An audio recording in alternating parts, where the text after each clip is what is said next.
தலைவராக பொறுப்பேற்றதற்கு பின்னால பொறுப்போடு இருக்க வேண்டிய பொறுப்பில் இருக்கவர் பொறுப்பு இல்லாமல் பேசியிருக்காருங்கிறது மட்டும் தெரியுது. காங்கிரஸ் கட்சியை பொறுத்த மட்டும் அவரை துணை முதலமைச்சர் ஆக்கிறதுக்கு தோல்ல தூக்கி சுமந்த கட்சி இந்த கட்சி. முதல் தடவை எம்எல்ஏ ஆன உடனே அமைச்சராகி துணை முதலமைச்சர் ஆவதற்கும் காங்கிரஸ்காரர்கள் உடைய துணர்ச்சிங்கிறத மறந்துட்டு பேசிகிட்டு இருக்காது. இதுதான் நன்றி கிட்டத்தனம்ங்கிறது. அவரை பொறுத்த மட்டும் அளந்து பேசியிருக்கணும். தேவையில்லாமல் காங்கிரஸ்காரங்கிட்ட வாயை விட்டுட்டாரு.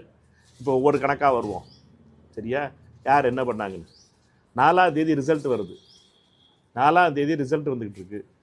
3 மணிக்கு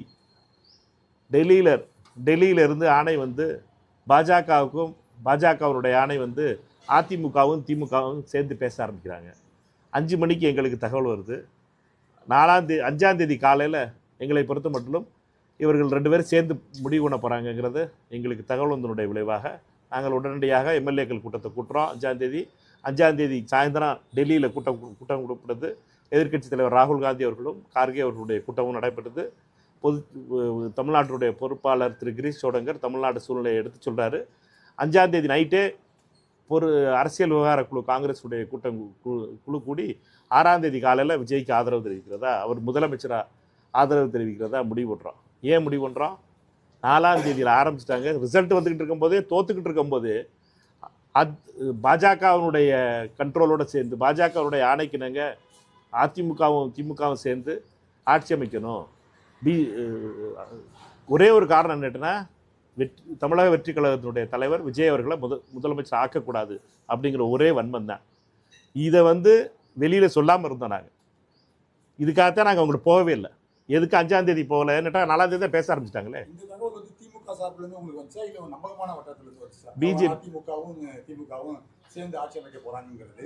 பிஜேபி யாரை பேச சொல்லியிருந்தாங்களோ பிஜேபியிலிருந்து தான் பேச ஆரம்பிச்சது. 3 மணிக்கு எதுக்கு நேரம் சொல்லிக்கிட்டு இருக்கேன். 4ஆம் தேதி 3 மணிக்கு பாஜகவினுடைய முக்கிய தலைவர் அதிமுக திமுக தலைவர்களை தொடர்பு கொண்டார். 5 மணிக்கு இவங்க பேச ஆரம்பிச்சிட்டாங்க. பேச ஆரம்பித்த உடனே எங்களுக்கு தகவல் வந்து என்னட்டுன்னா, பிஜேபி வந்து 2 பேருக்கு கனெக்டிங் கால் போட்டு விட்டுருச்சு. அதிமுகவுக்கும் பிஜேபிக்கும் டிஎம்கேக்கும் கனெக்டிங் கால் போட்டு விட்டது பிஜேபி. கனெக்டிங் கால் போட்ட உடனே எங்களுக்கு தகவல் வந்துருச்சு, கனெக்டிங் கால் ஆயிடுச்சு, 2 பேரும் பேச ஆரம்பிச்சிட்டாங்கிறது. இப்போ இதே தான் நீங்கள் இன்னொரு ஆள்கிட்ட கேட்கலாம். இதே தகவலை திரு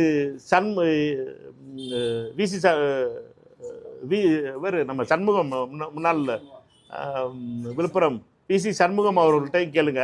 அவருக்கு வந்து மாலையில் தான் அவர்கிட்ட மத்திய ஒரு அமைச்சர் பேசுனாருன்னு சொன்னார். அவர் எப்போ பேசினாருன்னு கேளுங்க. 4ஆம் தேதி சாயந்தரம் நான் விழுப்புரத்துலேருந்து கிளம்பிக்கிட்டு இருந்தேன். அப்போ தான் எனக்கு ஒரு அமைச்சர் பேசினான்னு சொன்னார். இதுதான் உண்மை. என்னென்னா, இவர்கள் பேச ஆரம்பித்தது 3 மணிக்கு, கனெக்டிங் கால் போட்டது பிஜேபி. இதில் வந்து திரு உதயநிதியை பொறுத்த மட்டும் திமுகவினுடைய அனைத்து கொள்கைகளையும் குப்பையில் தூக்கி போட்டு அதிமுகவோட சேரணும்னு தவ்வி குதிச்சது திரு உதயநிதி அவர்கள். உதயநிதி அவர்களை பொறுத்த மட்டும் விஜய் அவர்களை முதல்வராகக்கூடாது என்பதற்காக அனைத்து முயற்சிகளையும் செய்து தோற்றிருக்கிறார். பழனிசாமி தான் இதான டீல் அவங்களுக்கு. பழனிசாமி அவர்களை முதலமைச்சராகுங்க, நாங்கள் திமுக வழியிலிருந்து சப்போர்ட் பண்ணுறோம். காரணம் ஒன்று தான், திரு விஜய் அவர்கள் முதலமைச்சர் ஆகக்கூடாது. இதற்கு கவர்னர் ஹெல்ப் இருக்கும், கவர்னரோட மறைமுக ஹெல்ப் இருக்கும். ஏன்டா கனெக்டிங் கால் போட்டது டெல்லியில், அதனால தான் அலக்கழிச்சது. இது எல்லாத்தையும் என்னட்டா நாங்கள் எல்லாத்தையும் வெளியில் சொன்னோம்னா தப்பாக இருக்குமே சொல்லிட்டு தான் நாங்கள் பேசாமல் இருந்தோம். எங்களை பொறுத்த மட்டும் இப்போ முதல்ல திரு பேபி அவர்கள் சொன்னார் டெல்லியில் என்னட்டா அதிமுகவும் திமுகவும் பேசுதுன்னு. அதுக்கடுத்து அண்ணன் திருமா சொன்னார், அதுக்கடுத்து சண்முகம் சொன்னார், அதுக்கடுத்து கடைசியாக ஐயுஎம்எல்லுடைய தலைவர் திரு காதர் அவர்களும் சொல்லிட்டாங்க. அதனால் இது ஃபுல்லாகிடுச்சு.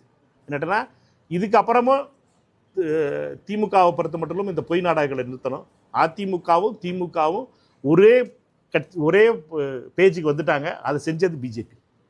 வெகு விரைவில் பிஜேபியோட சேர்ந்து இவங்க 2 பேரும் கூட்டணி வைக்கிறதுக்கு மிக விரைவில் வந்துடுவாங்க. பார்லிமெண்ட்டில் இது வெறும் வெளிநடப்பு அப்ஸ்டென்ஷனில் ஆரம்பிக்கும். பார்லிமெண்ட்டில் இவங்களுடைய 22 எம்எல்ஏக்கள் எம்பிக்கள் இருக்காங்க. இவங்க எதிர்கட்சிகளோட சேர்ந்து உட்கார மாட்டோம்னு சொல்லியிருக்காங்கல்ல, இவங்க நடுவில் போய் உட்காருவாங்களா? நடுவில் உட்காந்து கொஞ்சம் கொஞ்சமாக பிஜேபிக்கு ஆதரவு இருப்பாங்க. இதுதான் நடக்க போகுது. இது எல்லாத்துக்கும் முதல் காரணம் திரு உதயநிதி ஸ்டாலின் தான். இதற்கு இது திமுகவினுடைய கொள்கைகள் அனைத்தும் குப்பையில் போடப்படுறது. ஒரே ஒரு வெறுப்பு, திமுகவினுடைய இவ்வளவு நாளா திமுக எந்தெந்த கொள்கைகளுக்காக நின்றுக்கிட்டு இருந்துச்சோ அது எல்லாத்தையும் திமுக இழக்கக்கூடிய நிலைக்கு கொண்டு வர்றது திரு உதயநிதி அவர்கள் தான். அவருடைய வன்மம் நேற்று தெரிஞ்சிச்சு. அதுக்கு இளைஞரணின்னு சொல்லி 55-60 வயசுக்காரர்களாக உட்கார வச்சுட்டு ஒரு கூட்டம் உட்காந்துருச்சு. 50 வயசுக்கு மேலே இருக்கவங்களாம் இளைஞரை எப்போ நாங்கன்னு தெரியல எனக்கு. அந்த கூட்டத்தில் காங்கிரஸை பற்றி இந்த வன்மத்தோடு பேசியதை வன்மையாக கண்டிக்கிறோம். எங்களை பொறுத்த மட்டும் காங்கிரஸ்காரன் திருப்பி அடிக்கிறதுக்கு தெரிஞ்சவன் சும்மா பேசாமல் கம்மின்னு இருந்துகிட்டே இருந்தான், மரியாதைக்காக பேசாமல் இருந்துன்னு நினச்சிக்கிட்டு இருந்தீங்கன்னா திருப்பி அடிக்கிற நேரம் வந்துச்சு. அதனால அடிக்க வேண்டிய போச்சு. இந்த கமிட்மெண்ட்டுக்காக தான் நீங்கள் கூட்டணியிலேருந்து வெளியே போய் விஜய்க்காக இவங்க 2 பேரும் கூட்டணி ஆட்சி அமைக்கிறாங்க அப்படின்னு தெரிஞ்சதுக்கப்புறம் அந்த எங்களை பொறுத்த மட்டும் எங்களுக்கு தேவை பிஜேபி மறைமுகமாகவோ பின்வழியாகவோ சென்னை தமிழ்நாட்டுக்குள்ளே வரக்கூடாது. அதற்காக எந்த தியாகத்தை வேணாலும் செய்யக்கூடியவர்கள். எங்களை பொறுத்த மட்டும் எங்களுக்கு வந்து தெளிவான தகவல் என்னன்னா, பாஜக கனெக்டிங் கால் போட்டு விட்டுருச்சு டிஎம்கேக்கும் ஏடிஎம்கேக்கும்.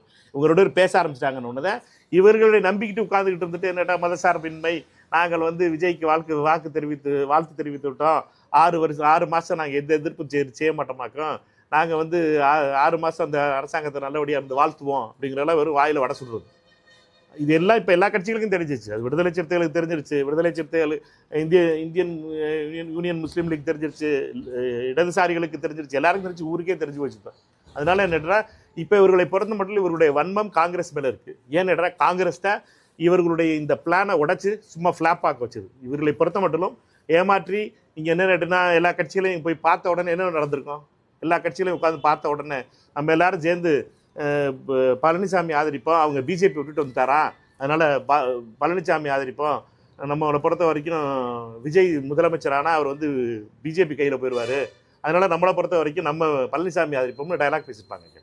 இந்த டயலாக்லாம் வழி இல்லாமல் இவங்க எப்போ கனெக்டிங் கால் போட்டாங்களோ அப்போ காங்கிரஸ் கட்சி வந்து அந்த காலை துண்டிச்சுட்டு நாங்கள் எங்கள் வேலையை பார்க்க ஆரம்பித்தோம். எங்களை பொறுத்த மட்டும் தமிழகத்தில் பாஜக வரவிடாமல் தடுத்ததற்கு மிக முக்கியமான துணை நின்ற அனைத்து கட்சிகளுக்கும் நன்றி தெரிவிக்கிறோம். குறிப்பிட்ட விதத்தில் இடதுசாரி கட்சிகளும் சரி, விடுதலை சிறுத்தைகளும் சரி, ஐயுஎம்எல்லும் சரி, நாங்கள் எல்லாரும் சேர்ந்து எங்களை பொறுத்த மட்டும் பாஜக உள்ள வரவிடாமல் செய்ததற்கான மிகப்பெரிய வேலையை செஞ்சுருக்கோம். அது தெரிஞ்சதுனால திரு உதயநிதி அவர்கள் பிதற்றுகிறார். அவரை பொறுத்த மட்டும் எதிர்க்கட்சி தலைவராக இருந்து கொண்டு பொறுப்பில்லாமல் பேசுவது என்பது மிகவும் வருத்தமாக இருக்குது.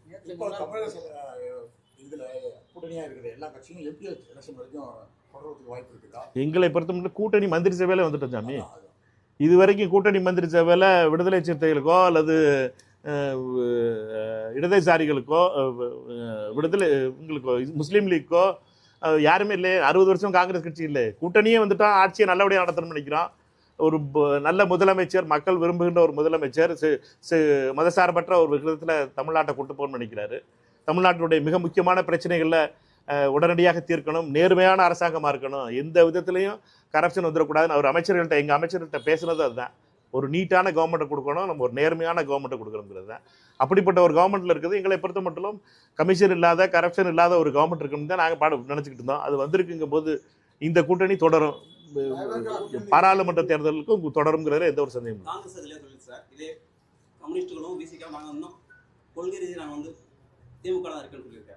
எப்போ சொன்னாங்க அண்ணன்? இது முழுசா கேளுங்க. அண்ணன் சொல்லியிருக்கல நிறைய சொல்லியிருப்பாரு. அதில் கடைசி கரெக்டாக அமைச்சரவைக்கு வந்துட்டோம்னா வேகமாக அந்த கூட்டணிக்கு ஒரு பேர் வைக்கப்படும். பேர் வச்சு அப்புறம் எல்லாத்தையும் சரி பண்ணிடுவோம். சரியா? அவசியம் ஆட்சியில் பங்கு பெறோம்ல. இது வரைக்கும் ஆட்சியில் பங்கு வராமல் நாங்கள் குரல் கொடுத்துக்கிட்டு தான் இருந்தோம். எல்லாத்துக்கும் குரல் கொடுக்க வேண்டியதாக இருந்துச்சு.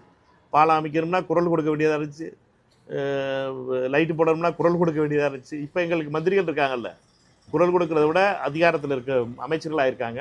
அதனால் காங்கிரஸ் கட்சியை பொறுத்த வரைக்கும் நாங்களும் அதிகாரத்தில் இருக்கோம்.